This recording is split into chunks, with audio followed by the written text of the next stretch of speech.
मुलाकात कार्यक्रम में एक बार फिर से आपका स्वागत है। आज हमारे साथ मौजूद हैं बहुत ही सीनियर लीडर कांग्रेस के पीएल पुनिया साहब। पीएल पुनिया साहब सिर्फ कांग्रेस के सीनियर लीडर ही नहीं है, उसके पहले बहुत ही सीनियर आईएएस रहे हैं। 35 साल की नौकरी की है उन्होंने और उसके बाद एससी कमीशन के चेयरमैन रहे हैं, 2 बार चेयरमैन रहे हैं और एनएचआरसी के भी चेयरमैन रहे हैं।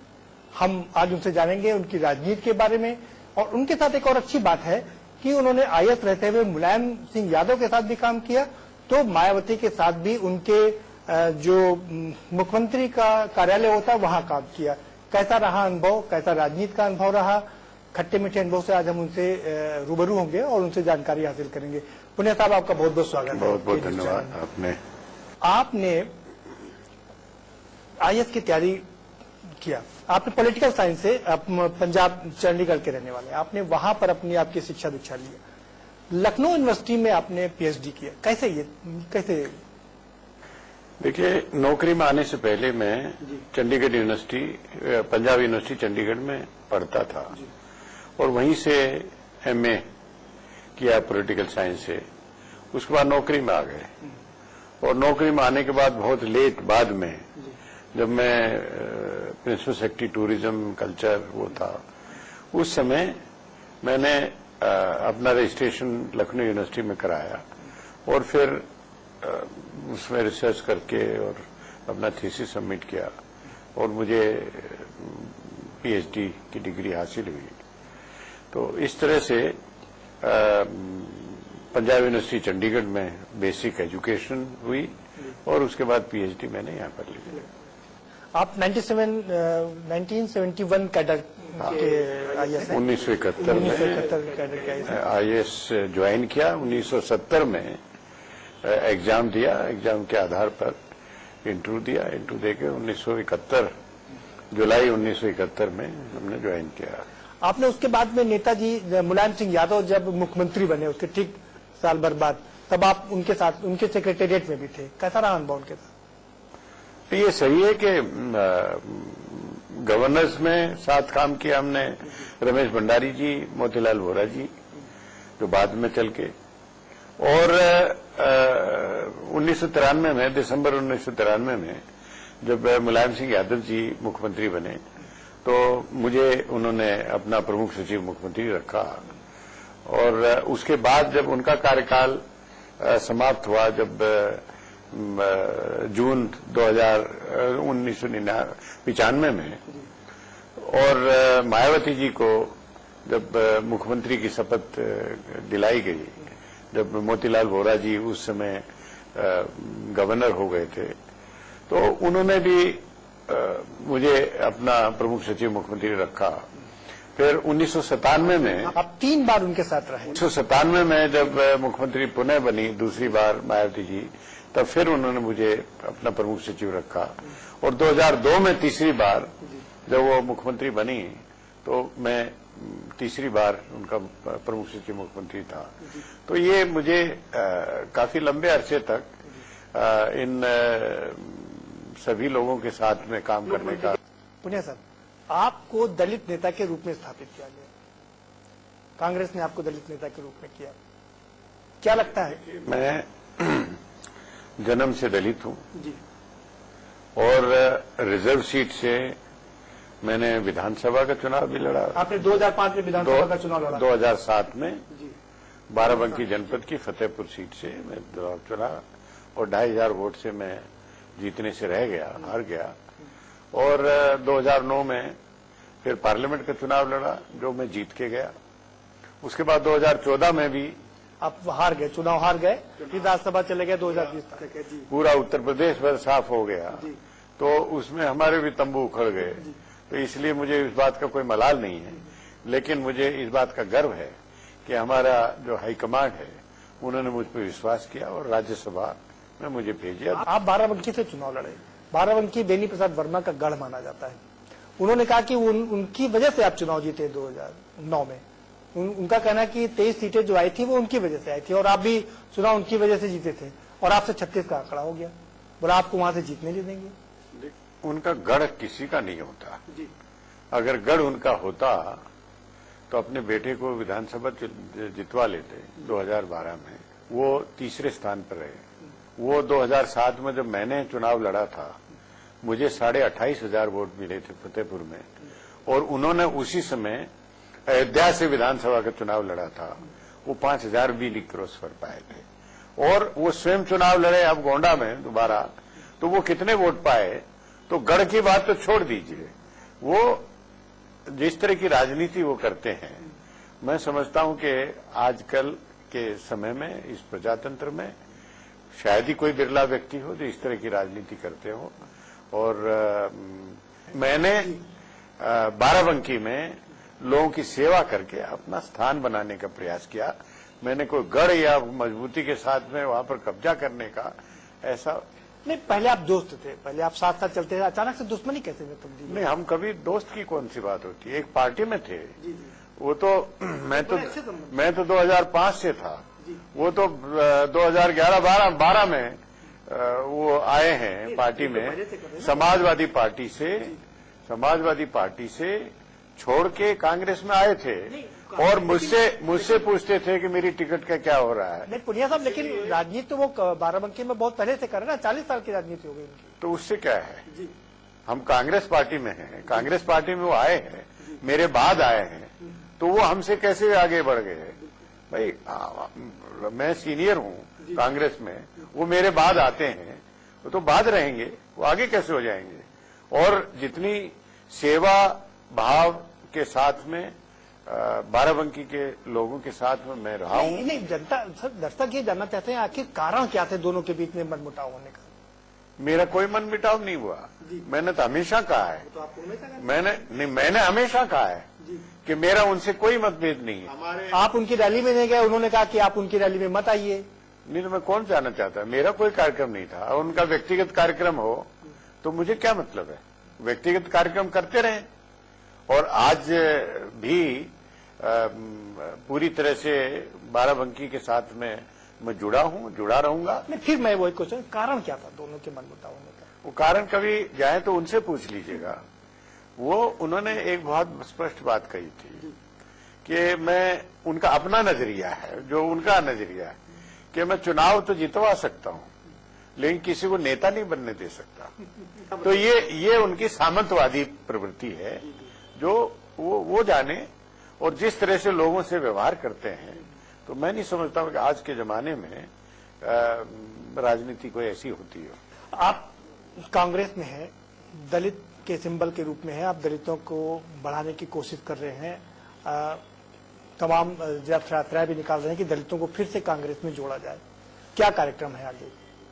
देखिए, एक प्रस्तावित है, अभी पूरा फाइनल नहीं हुआ है। हमने चयन किए हैं 8,500 गांव। 8,500 गांव वो हैं जहां पर 1,000 या उससे ज्यादा की जनसंख्या शेड्यूल्ड कास्ट की उन गांवों में है। ऐसे 7,300 गांव हैं, और 1,200 गांव ऐसे हैं जहां पर किसी गांव में 500 या उससे ज्यादा शेड्यूल्ड कास्ट की जनसंख्या है। तो इस तरह से 8,500 गांव टोटल है। तो 200 टीम हमने गठित की हैं। वो टीमें एक दिन में एक गांव जाएंगे, और ये पूरा कार्यक्रम लगभग 2 महीने चलेगा। प्रस्तावित है कि 11 नवंबर से हम शुरू करेंगे और लगभग 31 दिसंबर तक उसको पूरा कर लेंगे। और उसके बाद डिविजनल मीटिंग्स होंगी जिसमें राहुल जी स्वयं आएंगे। तो ये हमारा एक जनसंपर्क का, कांग्रेस पार्टी की नीतियां बताना, उनके बारे में जो हम सोचते हैं वो उनके बीच में जाके उनके साथ बैठ के अवगत कराना। और हमारा जो मैनिफेस्टो में जो भी होगा वो अभी तय करना है, वो लेके हम लोगों के बीच में पहुंचे। लेकिन मायावती तो कहते हैं कि दलित उनके साथ में है, और भाजपा इस बात दावा कर रही कि नहीं वो उनके साथ में है। देखिए, ये राजनीति है, चुनाव आ रहे हैं, हर व्यक्ति कहेगा कि सब हमारे साथ में है। अगर सब कुछ उनके साथ में, तो बाकी लोग तो अपना बस्ता बंद करके बैठ जाएं। ऐसा तो नहीं है। ये तो पिछले चुनाव में भी दलित थे, ये लोकसभा में भी दलित थे, वो कहां चले गए? उनके एक भी बहुजन समाज पार्टी की एक खाता भी नहीं खुला। लोकसभा में बहुजन समाज पार्टी का नाम लेने वाला कोई हाँ, ये कहावत हो गई कि हाथी ने अंडा दिया। नहीं। तो ये कहना कि सब हमारे साथ में है, तो ऐसा खवाबी पुलाव बना के रखना तो बेहतर है। स्वाभाविक तौर से दलित को मायावती के साथ है ना। नहीं, स्वाभाविक तौर से क्या होता है, हम कहते हैं हमारे साथ है, तो चुनाव बताएगा। अब उनको छोड़ छोड़ के सब भाग रहे हैं, तो सब भाग रहे हैं, बीजेपी सब उनके साथ में भाग रहे हैं। लेकिन भारतीय जनता पार्टी का ये कहना है कि जो नॉन जाटो वोट है, जो कभी बसपा का नहीं हुआ, पासी, कोरी, ये सारा भारतीय जनता पार्टी दावा करी, वो मेरे पास आ गया है। देखिए, भारतीय जनता पार्टी शुद्ध रूप से दलित विरोधी पार्टी है। उनका दलितों से कोई वास्ता नहीं है। हम उनसे कहना चाहते हैं, आप सबको ले जाइए, लेकिन हमको ये बता दीजिए कि जो दलित मुद्दे हैं उनके ऊपर आपके क्या विचार है। मैंने राज्यसभा में भी इसको उठाया कि रिजर्वेशन प्रमोशन पे सरकार का क्या मत है, आज तक वो नहीं बताया। रिजर्वेशन इन प्राइवेट सेक्टर आपका क्या मत है, रिजर्वेशन इन जुडिशरी में आपका क्या मत है, करने को तैयार नहीं है। बाबा साहब डॉक्टर भीमराव अम्बेडकर का जोर शोर से चिल्लाएंगे, लेकिन बाबा साहब जिन मूल्यों के लिए लड़े झगड़े, उसके बारे में आप कुछ तो बताइए। दलितों को उत्थान कैसे करेंगे, किस प्रकार करेंगे, वो कुछ बताने के लिए है। ऊना में इनकी अपनी सरकार है, गुजरात में, और किस प्रकार बेरहमी से दलितों को पीटा गया, और इनके अपने तेलंगाना के जो चीफ व्हिप हैं टी राजा, वो एमएलए, वो कहते हैं कि वो ठीक पीटा और फिर करेंगे तो फिर पीटेंगे। उसके बारे में तो कुछ नहीं बोलते प्रधानमंत्री। वो तेलंगाना जाके कहते हैं कि भाइयों दलितों को मत मारिए, अगर माना हो तो मुझे मारिए। ये प्रधानमंत्री के बयान है। प्रधानमंत्री का लाचारी के साथ में उन्होंने तो जो मारने वाले उनको एक्सोनरेट कर दिया। उनको ये कहना चाहिए था प्रधानमंत्री के रूप में कि जो दलितों की तरफ उठाएगा हाथ, उसका हाथ काट लिया जाएगा और उनको बख्शा नहीं जाएगा। इस तरह से बात करें तो बात है, लेकिन जो उनको ना मारो मुझे मारो, ये क्या होता है? ये कौन सा, ये कौन डायलॉग है? नहीं, इमोशन नहीं बात कर रहे, हम तो हकीकत चाहते हैं, कोई सॉलिड चाहते हैं। ये तो बोलने में तो माहिर हैं, सब बोल बोल के काम चला रहे। मैं तो यही तो कह रहा हूं कि असलियत में ये दलित विरोधी है। अगर तेलंगाना गए थे, अपने विधायक को पार्टी से निकालते तो अच्छा संदेश जाता। ये सिर्फ ये कहें कि अगर मारना हो तो मुझे मारो, ये क्या होता है? प्रधानमंत्री क्यों मारेगा भाई? प्रधानमंत्री देश के प्रधानमंत्री हैं, क्यों मारेगा? चलिए, वक्त हो चला ब्रेक का, एक ब्रेक ले लेते हैं। और आप स्क्रीन छोड़ के कहीं ना जाइएगा, क्योंकि ये जो बातचीत है बहुत ही दिलचस्प मोड़ पर आ गई है और आगे चर्चा करेंगे ब्रेक पर आने के बाद।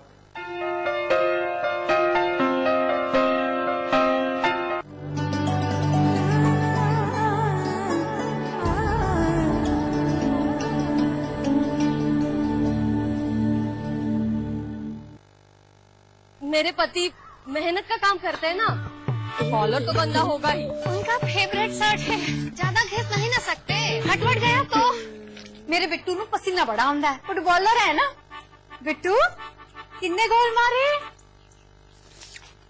किन्ने गोल मारे बिट्टू? ओ मैडम, ये बहानेबाजी छोड़िए। तो क्या करूं? लाइए घड़ी डिटर्जेंट किंग, जो है कफ और कॉलर का स्पेशलिस्ट। इससे कफ और कॉलर साफ हो पूरी तरह। Happy Diwali, happy Diwali, happy Diwali. Oh, happy Diwali. क्या साहब, आज हैप्पी दिवाली थोड़ी है? हमारे घर पे दिवाली के पहले भी दिवाली और बाद में भी दिवाली। हैप्पी दिवाली। लाइए आराम से गिरा दिया। एक सेकंड, वीडियोकॉन D2H लाया है खुशियों की दिवाली ऑफर। बुक कीजिए वीडियोकॉन D2H कनेक्शन, कीजिए कोई भी मंथली प्लान और फ्री अपडेट पाइए तुरंत उसके एक ऊपर के प्लान पर 60 दिन के लिए। To book a new connection, give a missed call on 8010333333। Videocon D2H। Silver coin, traditional chakki fresh atta. Madhya प्रदेश के चुनिंदा सोने जैसे गेहूं से बना, जिसकी रोटियां बनती है ज्यादा सॉफ्ट, टेस्टी और ताकत से भरपूर। सिल्वर कॉइन चक्की फ्रेश आटा, हर रोटी ताकत भरी। अरे हाँ मम्मा, लेता आऊंगा। अगर आप कूड़ा सड़क पे फेंकते हैं, अपने शहर और अपने मोहल्ले को गंदा करते हैं, तो आप एक देशभक्त कैसे हो सकते हैं? India's first patriotic thriller by Sumit Agarwal.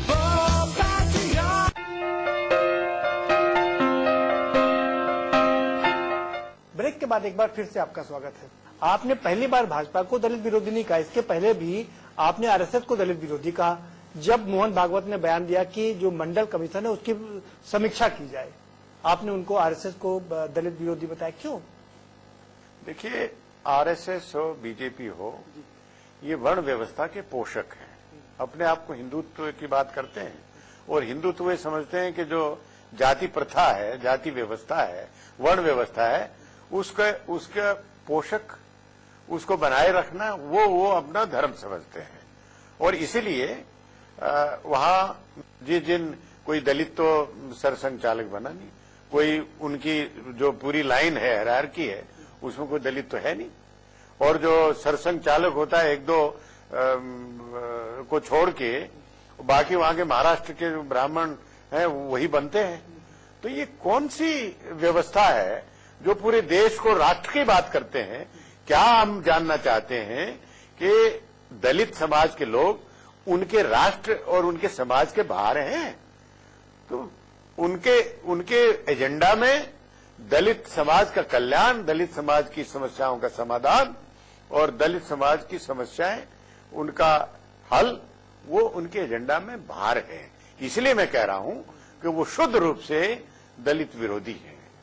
बाबा साहब का केवल नाम लेते हैं, बाबा साहब के बताए हुए रास्ते पे चलने को कतई तैयार नहीं है, बल्कि उससे उल्टे रास्ते पर जाते हैं। लेकिन आपकी पार्टी के ही जितिन प्रसाद ने कहा कि मंडल का विरोध किया। उन्होंने कहा कि नहीं, जो अपर कास्ट के लोग हैं उनको भी आरक्षण मिलना चाहिए। नहीं, आपने गलत बताया। उन्होंने ये कहा कि आर्थिक आधार पर भी अपर कास्ट को मिला रहे। बिल्कुल। तो हमारे तो 2014 के अगर मैनिफेस्टो देखें, उसमें बहुत साफ लिखा है कि SC, ST, OBC का आरक्षण को छुए बिना, उस पर कोई कंप्रोमाइज नहीं, लेकिन उसके अलावा आर्थिक आधार पर अन्य वर्ग के लोगों को आरक्षण देने पर हम रास्ता ढूंढेंगे, क्योंकि 50% तो अभी हैं और सुप्रीम कोर्ट कहता है 50% से ज्यादा आरक्षण दे नहीं सकते। तो आर्थिक आधार पर वो आरक्षण की श्रेणी में माना जाएगा या उसको अफर्मेटिव एक्शन के रूप में माना जाएगा, रोजगार वर्धन के रूप में माना जाएगा, वो उन विषयों के ऊपर चर्चा करके आगे विचार करेंगे। लेकिन बात ये उन्होंने आरक्षण का, OBC, SC, ST आरक्षण का खत्म करने की बात नहीं की, विरोध नहीं किया। नहीं, लेकिन ये तो कहा कि अपर कास्ट को भी मिलना चाहिए। तो मैंने बताया कि कांग्रेस उसके पक्ष में, उसके विरोध में नहीं है। आपने कहा कि प्रमोशन में रिजर्वेशन, यानी कि प्रोन्नति में आरक्षण दिया जाना चाहिए। भारतीय जनता पार्टी से अब मांग कर रहे हैं लगातार। राज्यसभा में बिल पास भी हो गया है, लोकसभा में। तो आपकी जब पार्टी थी तो उसको परमानेंट क्यों नहीं किया? क्यों ये बार बार ढुलमुल रवैया होता है? आपकी तो 2 बार टर्म है, 2004 से लेकर 2009 तक, 2009 से लेकर 2014 तक। क्यों नहीं इसका कोई परमानेंट सोल्यूशन निकाल दिया? पूरा घटना चक्र अगर आप देखेंगे, यूपीए सरकार के दौरान में राज्यसभा से वो बिल पास हुआ और लोकसभा में, अगर आपको याद हो तो समाजवादी पार्टी के लोगों ने इतना हंगामा काटा था, 6 बार लोकसभा एडजर्न हुई और हमारी राष्ट्रीय अध्यक्ष श्रीमती सोनिया गांधी जी निरंतर लगातार वहां पर बैठी रही, ये सुनिश्चित करने के लिए पास हो। लेकिन जो हुड़दंग हुआ, वो बिल जो पास होने जा रहा था उसको खींच ले गए, उसको फाड़ दिया और व्यवधान पैदा किया, इससे वो नहीं हो पाया। और उस समय भारतीय जनता पार्टी चुपचाप बैठे रहे, उन्होंने विरोध किया, विरोध का समर्थन किया।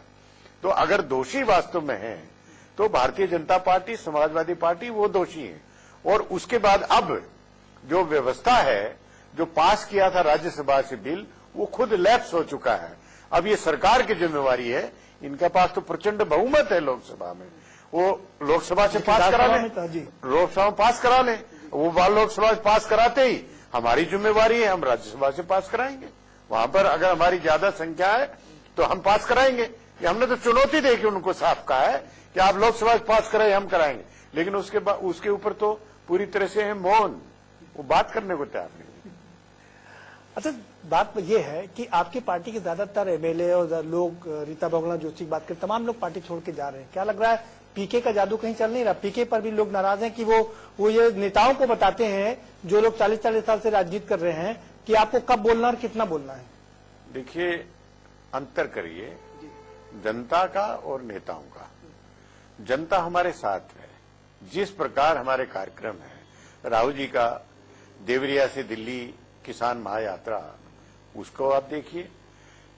हमारी राष्ट्रीय अध्यक्ष श्रीमती सोनिया गांधी जी का बनारस का कार्यक्रम देखिए, या 27 साल यूपी बेहाल शीला दीक्षित जी के नेतृत्व में राज बब्बर जी अच्छा पिकअप किया आपने, बिल्कुल। और बाकी अगर स्वार्थ में, अपने व्यक्तिगत स्वार्थ में सत्ता पक्ष के साथ कोई जुड़ना चाहता है तो उस लालच को, स्वार्थ को कौन रोक सकता है?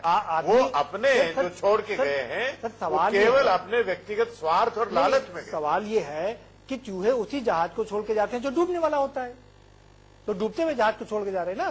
नहीं, वो अपने असेसमेंट में, जजमेंट में गलती भी बहुत लोग करते हैं। ये उन लोगों में से हैं जो गलतफहमी में हैं, लेकिन उनको तो इमीडिएट सत्ता दिखाई दे रही है।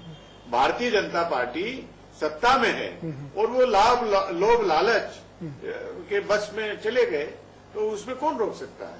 वो अपना व्यक्तिगत निर्णय है, वो चले गए तो चले जाए।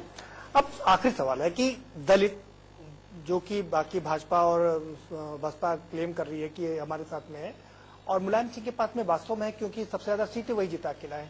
ऐसे में सवाल ये उठता है कि आपको लोग, यानी कि आपको मीन्स कांग्रेस को लोग वोट क्यों दें? देखिए, आप इतिहास को अगर देखें, संविधान बना उससे और उससे पहले और उसके बाद जितना भी अगर दलित समाज के लिए कुछ किया है, स्ट्रक्चरल जो स्टेप्स लिए गए हैं, वो केवल और केवल कांग्रेस पार्टी के द्वारा लिए गए। लेकिन उनकी हालत और कहां थे और कहां तक आए हैं? कांग्रेस तो लगातार शासन में रही। सुनिए, बहुत कुछ होना बाकी है, लेकिन इतना सफर जो आया है अब तक, वो भी कांग्रेस पार्टी की देन है। ऐसा नहीं है जो आज जगह जगह पर नौकरियों में दिखाई दे रहे हैं, जो जगह जगह पर एजुकेशनल इंस्टीट्यूशन में दिखाई दे रहे हैं, चाहे कोचिंग सेंटर्स के माध्यम से नौकरियों में उपलब्ध। अभी नजदीक में 10 साल आपकी सरकार है, 2004 से लेकर के 2014 तक, और ताज्जुब की बात है कि सीटें जो खाली है वो भी भरी नहीं गई, खाली पड़ी है। देखिए, यूपीए सरकार के द्वारा विशेष अभियान, भारत सरकार बहुत अभियान चलाया गया, हर सरकार अभियान चलाती है, लेकिन सवाल ये है कि सीटें खाली क्यों है? 27 साल से यूपी में हमारी सरकार नहीं है। केंद्र सरकार में बैकलॉग वैकेंसी, स्पेशल रिक्रूटमेंट किए गए, बहुत जबरदस्त तरीके से किए गए, और हजारों की संख्या में पद भरे गए। तो इसलिए कांग्रेस पार्टी का कोई मुकाबला नहीं कर सकते कोई दल। भारतीय जनता पार्टी इस समय 2.5 साल हो गए, उनको एक स्टेप उठाया हो तो हमको बता दें, कोई नहीं किया। लेकिन उससे पहले यूपीए सरकार ने तो निरंतर पहले एनडीए सरकार में पेट्रोल पंप जो अनुसूचित जाति के लिए दिए जाते थे, वो तक तो बंद कर दिए। अब उनको कोई पेट्रोल पंप नहीं। अब वो कहते हैं कि साहब वो रोजगार देने वाले बनेंगे। कहां से देने वाले बनेंगे? उनके रास्ते तो सब बंद कर रहे हैं। तो भारतीय जनता पार्टी शुद्ध रूप से दलित विरोधी है। समाजवादी पार्टी के तो एजेंडा में ही है, अपने मैनिफेस्टो में लिखा है कि हम सरकार में आएंगे तो पदोन्नति में आरक्षण को बंद कर देंगे। तो दलित विरोधी है, लोगों को तो पता नहीं लगा, वरना दलित वोट एक नहीं वोट उनको मिलता। तो आज अगर एक आशा की किरण दलितों को दिखाई देती है, वो केवल और केवल कांग्रेस पार्टी। आखिरी सवाल है, लोग उत्तर प्रदेश की जनता ने 27 साल आपको प्रेम नहीं किया, अब आखिर आपको वोट दे तो क्यों दे? आप हालत देख रहे हैं भाई, हम हैं, समाजवादी पार्टी है, बहुजन समाज पार्टी, भारतीय जनता पार्टी है। समाजवादी पार्टी आज गवर्नेंस को छोड़ के, सरकार है, गवर्नेंस को छोड़ के आज डेंगू फीवर जगह जगह पे है, चिकनगुनिया है, उसको कोई देख रहा है? यहाँ पर सिर फुटबल यहाँ हो रहा है, परिवार का आपस में लठ बजाई हो रही है, तो ये कोई सरकार है? आज जनता कोस रही है कि ये क्यों हो क्या रहा है। भाई आज एक परिवार का पूरा पार्टी है और सरकार है, तो इसमें सामंजस्य तो होना चाहिए, लेकिन वो सामंजस्य नहीं है। बहुजन समाज पार्टी से एक के बाद उनका एक चेहरा विधानसभा में प्रतिपक्ष के नेता के रूप में वो छोड़ के जाता है। जो जा रहा है वो कह रहा है कि वो तो बिक्री लगती है, बोली लगती है वोटों की। तो ऐसे में, और भारतीय जनता पार्टी तो ऐसे क्राइसिस में, संकट में है कि उनके पास मुख्यमंत्री का चेहरा ही नहीं है। कोई नामित करने के लिए उनके पास कोई व्यक्ति नहीं है। आपके पास भी नहीं है ना? हमारे पास शीला दीक्षित जी हमारे 80 साल की हैं और उनको दिल्ली से लेके आए। क्यों पूरी रैली में भी पूरी नहीं कर पाती? पूरा करती है, पूरा 100% सब जगह लंबे लंबे पूरे बस में बैठ के पूरा सफर करती हैं। और हमको गर्व है ऐसी सम्मानित महिला जो कि दिल्ली का विकास किया है 15 साल तक। वही विकास उत्तर प्रदेश में होगा, उनके नेतृत्व में होगा, सरकार बनेगी, उनकी बनेगी। अंतिम शॉर्ट में बता दीजिए कि आपको लोग जनता, प्रदेश की जनता वोट क्यों दे? जनता ने 27 साल तक देखा है, इन सब तीनों की सरकारें रही हैं, उन्होंने ठगा है, लूटा है, भ्रष्टाचार किया है, गुंडागर्दी की है। अब वो